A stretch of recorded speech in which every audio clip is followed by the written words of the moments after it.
Ezra Levant here for Rebel News. I just flew in overnight from Toronto, landed in Amsterdam in the Netherlands, and then drove for an hour south to the capital of the Netherlands called The Hague.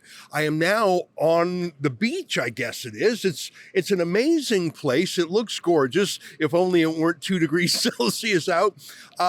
The Hague is just, it's really a suburb of Rotterdam. And looking out over the beach, you can see hundreds of wind turbines offshore, not a single one of them spinning. And you're reminded of the greatness of the Dutch Empire. It's hard to believe that such a tiny country once had an empire around the world. The Dutch East India Company, Indonesia, it was an amazing country. It's still an amazing country today, but it has a real existential crisis. Does it melt away into the European Union, and does it demographically yield to enormous numbers of migrants directed here by the European Union, and in many cases Muslim migrants who do not assimilate? And I mention that because a week ago in the Dutch elections, there was a shock victory by Geert Wilders, the leader of the Party for Freedom. And for 15 or 20 years, Wilders has been in the wilderness, as his name might imply. People mocked him as a fringe candidate, as an extremist. They denounced him. And of course, they said he didn't have a chance. Well, last week, he shocked the establishment, winning by far the most seats in the Dutch parliament, almost double the next place party. It's not enough to form a majority in this country where coalitions are the norm. And interestingly, over the last week, other parties have been resistant to forming a coalition. The losers are ganging up on the winner and are going to try and frustrate the will of the electorate, even though polls show that the voters behind other parties want them to form a coalition with Wilders. I don't know if you remember, but a few years ago, I flew to the Netherlands to interview Wilders. I want to give you a little bit of a sample of what I asked him and what he said, especially about the prickly issues of Islam, because Geert Wilders is one of the few politicians anywhere, let alone in progressive Europe, that was willing to describe Islam as a political threat, not just a religious movement. Take a look at this excerpt from my one-on-one with Geert Wilders a few years ago.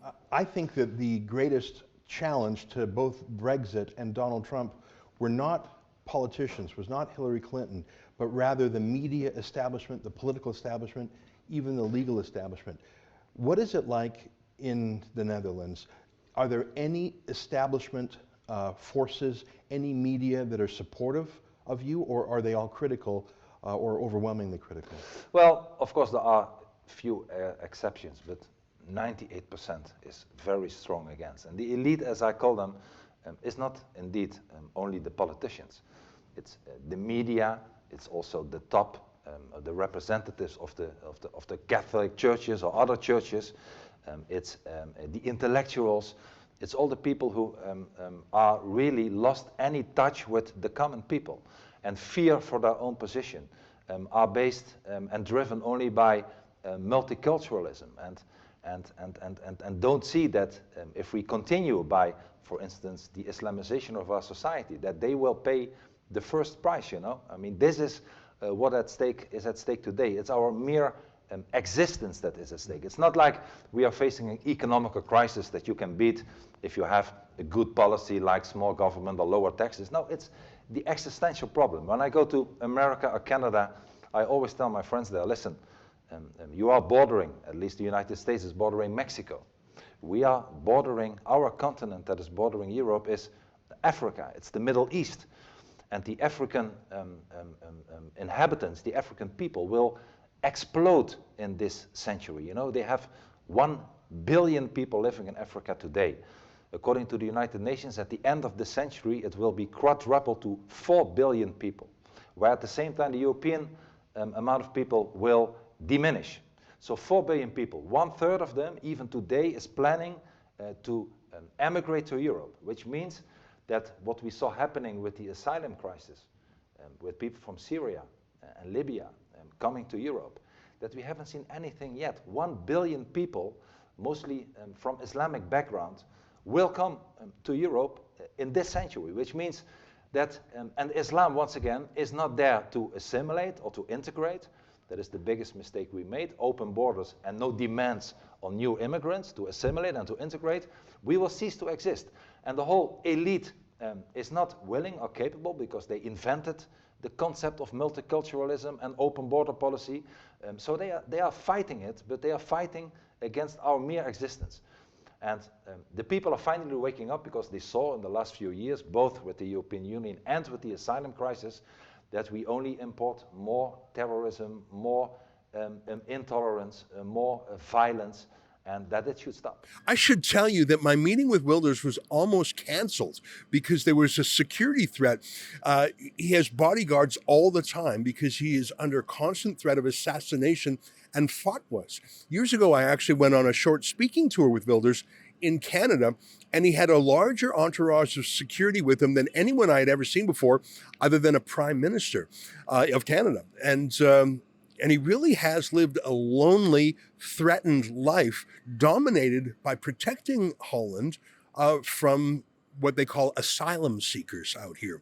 Anyways, we're here because I understand that tonight at this restaurant called Pavarotti, Geert Wilders is going to have a meeting with local Dutch who are against a plan to bring thousands of migrants to this neighborhood.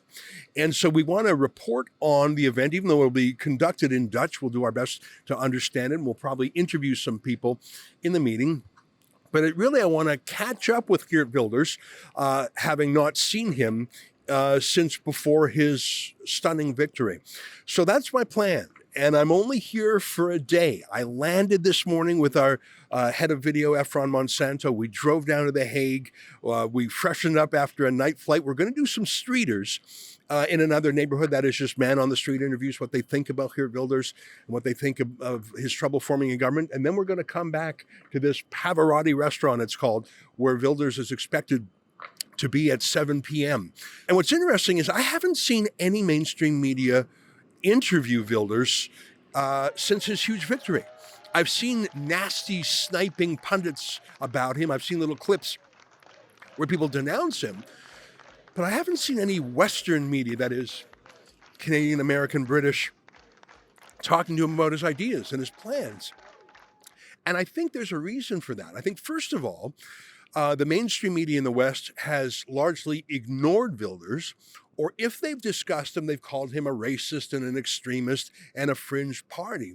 So how do you go from ignoring a man for years or denouncing a man as fringed to then introducing him to your viewers as, well, this guy just won the Dutch elections with an overwhelming majority and he may well be the next prime minister? Your viewers going to say, hang on, I missed the first few chapters of this book. Why didn't you tell me about him?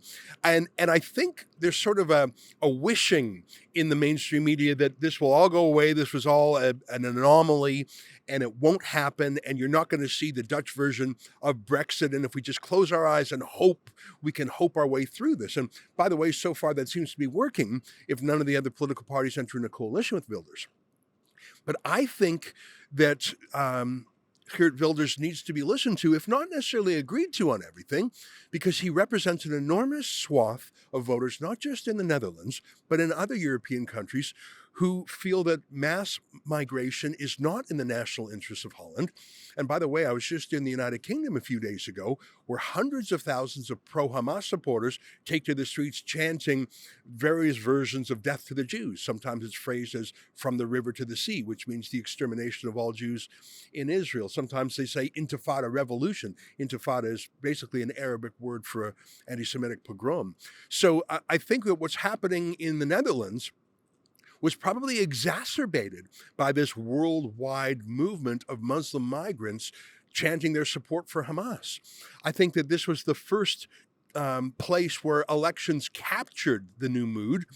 But if Geert Wilders becomes prime minister of the Netherlands, you may see other countries go the same path. You might see Marine Le Pen in France, who had a strong showing last time.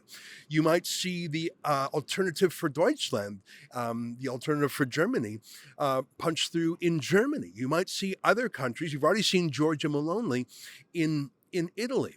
My point is, if Geert Wilders is allowed to take root in the Netherlands, it will prove to other Europeans that they don't have to embrace open borders migration, that they too can separate from the European Union, and that they can ignore the mainstream media, which has told them otherwise. Anyways, I'm going to go put some gloves and a hat on because it's pretty chilly, even though we're in a very lovely place. And we're going to go do some streeters now, and then we'll come back to this Pavarotti restaurant where we hope to connect with Wilders himself. For all of my reports in this very interesting place, go to thetruthaboutwilders.com, and that's spelt with a W. The Truth About Wilders is how it would be spelled. And I'll have my old interview with him from a few years ago, and I'll have all my reporting from this whistle-stop tour.